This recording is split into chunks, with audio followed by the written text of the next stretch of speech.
Hello, and welcome back to Gavin's Painting Tips. This is number 5.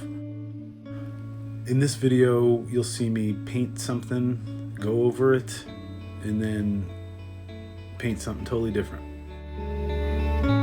Sometimes I don't do a study beforehand and do a painting that's a little too big and I didn't work out the composition entirely the way I want to, so it becomes more of just an exercise in futility. Here you'll see I'll use the paint that I laid on the canvas as a ground for the next painting I do. So I decided to flip it vertically and start a painting of a spruce tree that I had passed on a hike the other day. I start with a large brush, not such a new brush, an old one, and I just block in the composition loosely with darks, and with the lights I make sure to clean my brush in between. The uprights in a landscape are usually the darkest dark. During the day the sky is usually the lightest light, unless it's a storm. Everything I do here is working tonally and with the understanding that temperature affects the movement of the piece, so whether it's warm or if it's cool.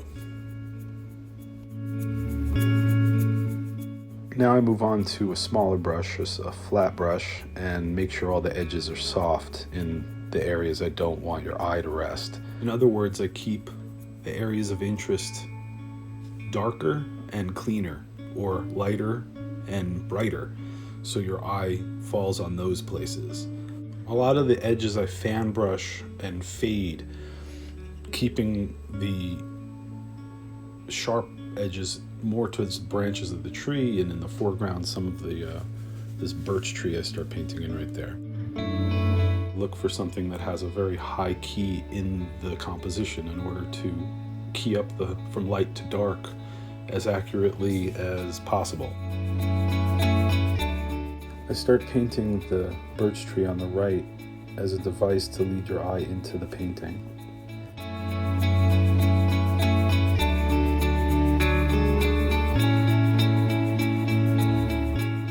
So at this point I'm just fading some areas, adding highlights and lights and shadow into the snow. I eventually start to go into the sky and even that out more, but this is basically the gist of the painting I wanted and the feel I was going for. Here are the paints I use. You can see they're well used. I don't put the tops on a lot because I use them a lot.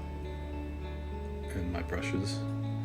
I keep all my brushes just in case I want to have an interesting effect with a dirty old brush.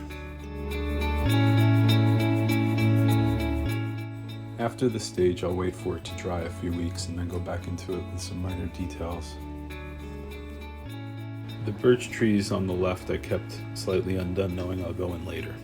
It's best not to have much expectation other than being centered, present, and in the moment while you're painting, or it tends to feel like everything you did before was better and you're ruining it.